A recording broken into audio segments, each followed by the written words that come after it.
प्रिय छात्रों दोस्तों, आप सभी को बहुत बहुत स्वागत है अपने YouTube channel BK superfast class में। मैं आज आप लोगों के लिए लेकर आया हूं 10वीं वर्ग के गणित एनसीईआरटी। इसमें मैं आज आप लोगों को वास्तविक संख्या से परिचित कराऊंगा। उस पाठ्य पुस्तक के जो भी प्रश्न हमको बनाने हैं, उन प्रश्नों को बनाने से पहले उसमें जो छोटी छोटी आवश्यकता होगी, जैसे प्राकृतिक संख्या, पूर्ण संख्या, सम संख्या, विषम संख्या, इस सारी प्रश्नों का जवाब यदि हमको आता रहे तो शायद जब हम अपने पाठ्य पुस्तक के प्रश्नों को समाधान करेंगे तो वहाँ पर हमको कोई दिक्कत नहीं होगा।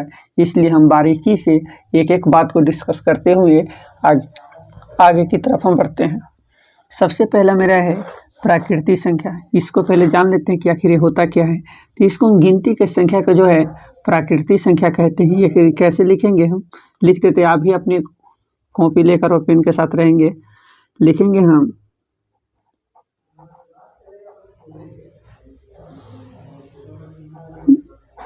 गिनती के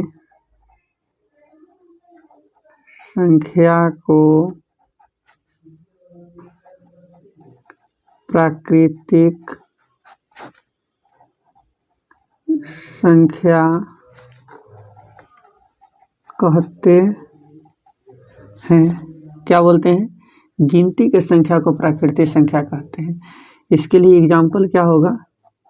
एग्जाम्पल लिखना होगा तो हम लिखेंगे 1 2 3 4 5 सो 1 2, ये कहाँ तक चलेगा? इन्फिनिटिव तक चलेगा।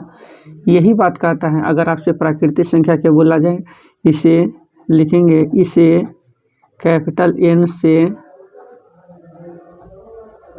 सूचित किया जाता है। इतना बात में कोई दिक्कत नहीं है।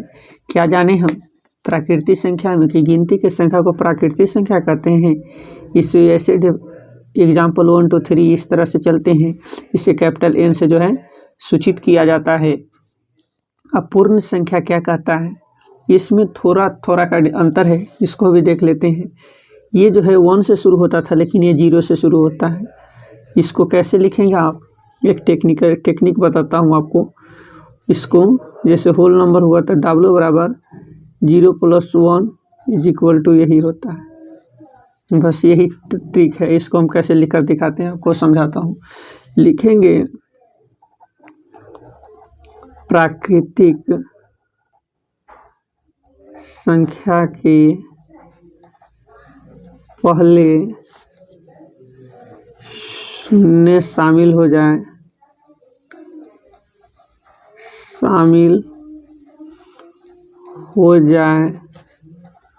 तो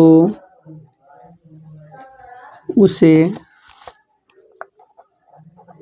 पूर्ण संख्या कहते हैं। कैसे? 0 1 2 3 4 5 सो 1 2, ये भी इन्फिनिटिव तक। देखिए तो वही बात ना लिखे हैं। होल नंबर लिखेंगे, इसे W से सूचित किया जाता है। क्या? यही बात हम यहाँ पे लिखे हैं। इसे 0 से शुरू करते हैं। देखिए तब प्राकृतिक संख्या 1 से शुरू होता था, लेकिन ये जो है 0 से शुरू हुआ है। इसके लिए एग्जाम्पल हो गया। प्राकृतिक संख्या पूर्ण संख्या में क्या अंतर है?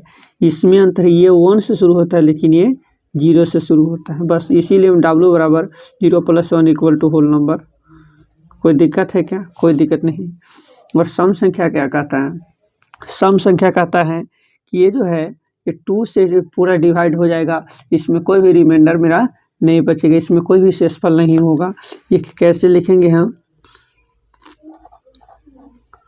वैसा संख्या जो 2 से पूरा विभाजित हो जाए उसे सम संख्या कहते हैं। कैसे? जैसे देखिएगा 2 4 एग्जाम्पल के तौर पे 2 4 6 8 10 1 2 ये भी इन्फिनिटिव तक चलेगा। इसको अगर हम किसी को भी 2 से हम डिवाइड करेंगे तो ये सब के सब कट जाएगा, लेकिन इसमें कोई भी रिमाइंडर भी नहीं बचेगा। जैसे एग्जाम्पल 10/2 काटे कितना आ गया 5 बच गया, क्या इसमें रिमाइंडर कुछ बचा? नहीं बचा। 8/2 काटे 2 4 आ गया, क्या ये रिमाइंडर कुछ बचा? इसको काटे हुए भाग, यही बात यहाँ पर बताना था।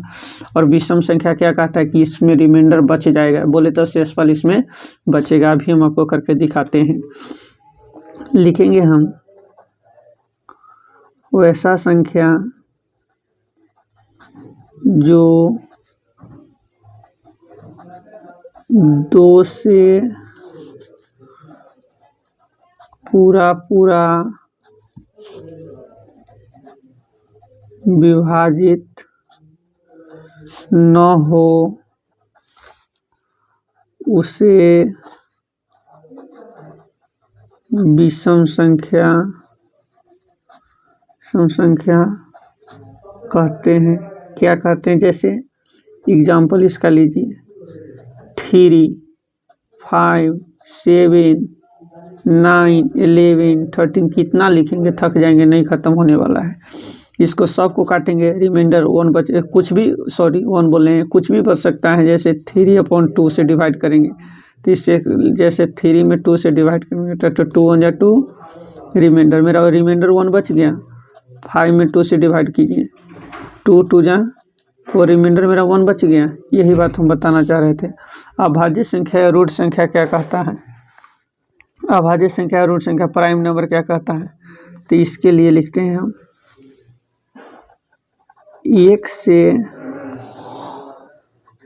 बड़ी वैसी प्राकृतिक संख्या जो 1 और स्वयं को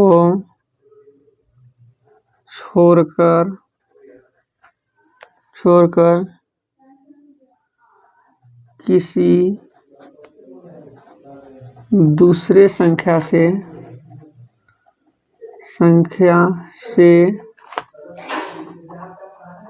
विभाजित न हो उसे रूढ़ संख्या कहते हैं। उसे रूढ़ संख्या की तो अपने से होगा, नहीं तो ये इसके अलावा किसी और संख्या नहीं जो इसे को विभाजित कर सके। जैसे देखिए एग्जाम्पल समझाते हैं। कहता कि तो हम अपने से होंगे ना, तो किसी हमको कोई और ऐसा नहीं है जो कर सकता है कि तो ये करेगा, नहीं तो अपने आप से होगा। इसमें जैसे देख लीजिए एग्जाम्पल 2 3 5 7 11, या तो ये 2 इसको 2 से ही विभाजित होगा, नहीं तो इसको 1 कर सकता है। 3 या तो 3 से विभाजित होगा या 1 से विभाजित होगा। 5 या तो 5 से ही विभाजित होगा या 1 से विभाजित। अब आ गया कौन? भाज्य या संयुक्त या यौगिक संख्या, कॉम्पोजिट नंबर। तो इसके लिए क्या दिक्कत है? इसमें भी कोई दिक्कत नहीं है। तो इसको हम लिखेंगे, क्या लिखेंगे? वैसा प्राकृतिक संख्या कि एक नहीं, इसको और भी कोई संख्या होगा जो इसको विभाजित कर देगा। तो इसको कैसे लिखेंगे हम? जैसे पहले एग्जाम्पल लिख दें या समझा, पहले लिख देते हैं उसके बाद समझा देंगे। लिखेंगे हम वैसा प्राकृतिक संख्या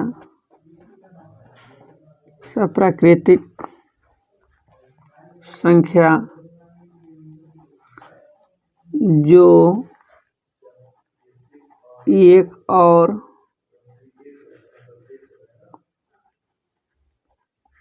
स्वयं के अलावा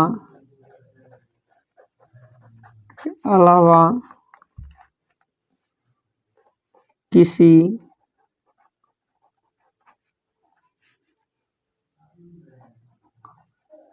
दूसरी संख्या से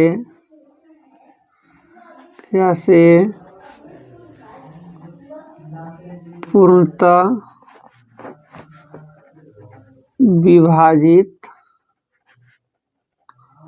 हो जाए उसे भाज्य संख्या कहते हैं, उसे संख्या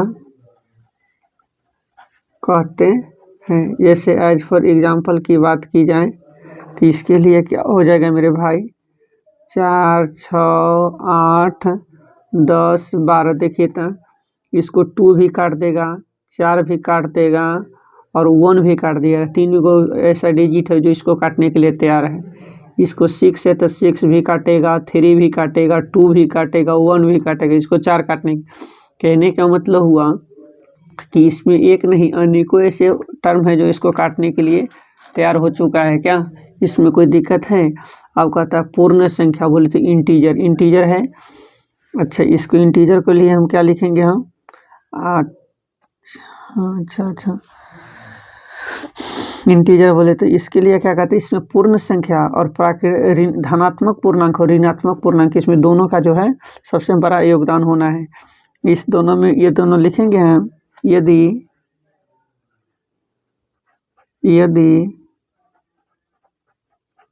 पूर्ण संख्या के समूह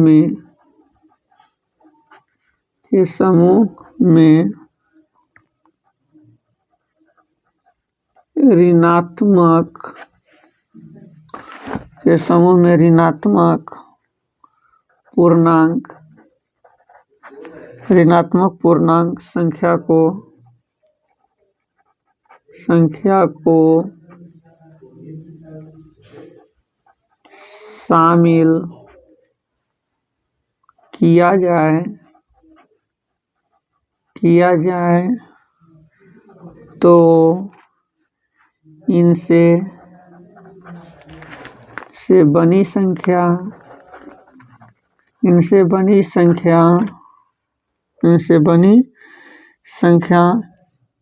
का समूह पूर्ण संख्या कहलाता है। जैसे देखिए प्राकृतिक संख्या हम कैसे स्टार्ट किए थे, 1, 2, 3, 4, 5, 6, 1, 2 हम गए थे। लेकिन यहाँ पर पूर्ण संख्या, ये सब नेचुरल नंबर के अंतर्गत आया था। समझा देते हैं। 0 इसके पीछे जो भी आ जाएगा ऋणात्मक में आ जाना है। 3, 4, 5 ये कहाँ तक हम चलेंगे, जहाँ तक चल सकते हैं। ये तो देखिए इसमें पॉजिटिव भी है और इसमें निगेटिव भी है। क्या, तो वही दोनों का जो कनेक्शन है, इससे बोले तो हम इंटीजर बोल दिए, कोई दिक्कत है। और भिन्न बोले तो फ्रैक्शन ये हमेशा बट्टा के रूप में। भिन्न का मतलब होता है क्या होता है मेरे भाई, बट्टा।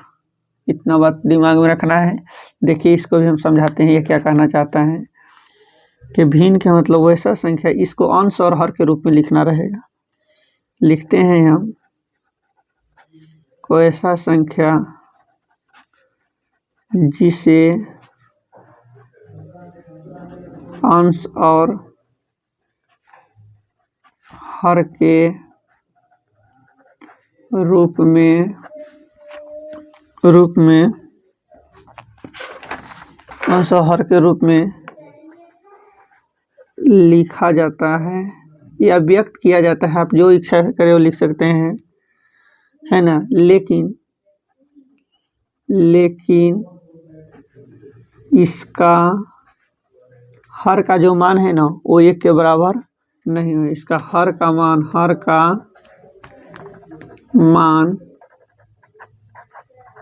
1 के बराबर न होना चाहिए। अगर ये हो जाएगा तो मामला हो जाएगा गड़बड़। जैसे पहले समझना है, कोई हम टर्म मानते हैं, जैसे a/b हो गया, कोई दिक्कत है। ऊपर वाला को हमने अंश कहा है और नीचे वाला को हर कहा है।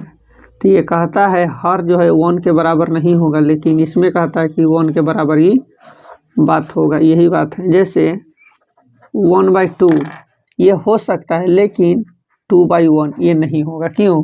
क्योंकि ये इसको हर मानना है, इसको अंश मानना है। तो हर का वैल्यू 1 के बराबर नहीं होना चाहिए। देखिए यहाँ पर हम क्या किए हैं, तो ये इसके बराबर 1 है, तो इसका मतलब ये बात क्या हो गया, ये गलत हो गया। यही बात हम बताना चाह रहे थे आपको। तो इसको हम लिख सकते हैं एग्जाम्पल्स में, इसमें पॉजिटिव नेगेटिव होगा कोई दिक्कत नहीं, लेकिन एक बात हमेशा ध्यान रखना है कि यहाँ पर इसकी वैल्यू जो है ये 1 के बराबर नहीं होना चाहिए। जैसे -1/2 ना, ये हो सकता है, इसको हम लिख सकते हैं, इसमें कोई आपत्ति वाली बात नहीं है। -3/5 ये हो सकता है, लेकिन 2/1 ये नहीं होगा, ये नहीं होगा, क्योंकि अंश का वैल्यू अधिक है और हर का वैल्यू कम है, इसीलिए ये नहीं होगा। चलिए, इतना बात में कोई दिक्कत नहीं है। अब हम आ जाते हैं अगले टर्म में, जिसका नाम है रेशनल नंबर। बोले तो परिमेय संख्या। परिमेय संख्या क्या कहता है कि ये p/q के रूप में होना चाहिए। कैसे, किस फॉर्म में होना चाहिए, p/q और q = नॉट 0। यही बात इसमें है और कुछ नहीं है, इसी फॉर्म को समझ लेना है। इसको लिखते हैं, वैसा संख्या जो p/q और q = नॉट 0 के रूप में लिखा जाता है उसे परिमेय, बोले तो रेशनल परिमेय संख्या कहते हैं। इसमें कोई दिक्कत है क्या, जैसे 1/2 ये परिमेय संख्या होगा, लेकिन 0/1 ये भी परिमेय संख्या होगा, लेकिन 1/0 ये परिमेय संख्या नहीं होगा। क्यों, क्योंकि इसको आप p मानिए, इसको q मानिए, q के जगह पर 0 नहीं होना चाहिए। p के सामने 0 है तो ये बात सही है, लेकिन अगर इसके सामने अगर 0 आ गया तो ये मामला गड़बड़ है, मामला हो गया गड़बड़। जैसे 1/2 ये परिमेय होगा, 2/3 ये परिमेय होगा, 2 परिमेय होगा। क्यों नहीं, कुछ रहने पर हम बटा 1 तो लिख सकते हैं ना, इसलिए हम इसको भी परिमेय बोल सकते हैं। इसमें भी कोई दिक्कत वाली बात नहीं है। ये परिमेय जिसे समझ में आ गया उसको अपरिमेय समझने में कहीं से कोई दिक्कत वाली बात नहीं है, लेकिन इसको भी हम समझाते हैं। तो अपरिमेय संख्या क्या कहता है कि इसको p/q के फॉर्म में हम नहीं लिख सकते हैं, इसको हम नहीं लिखेंगे। हम तो लिखना होगा, हम क्या लिखेंगे, हम अपरिमेय वैसा संख्या जो p/q के रूप में नहीं लिखा जाता है उसे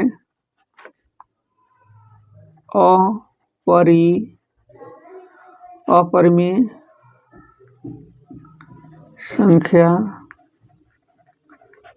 कहते हैं।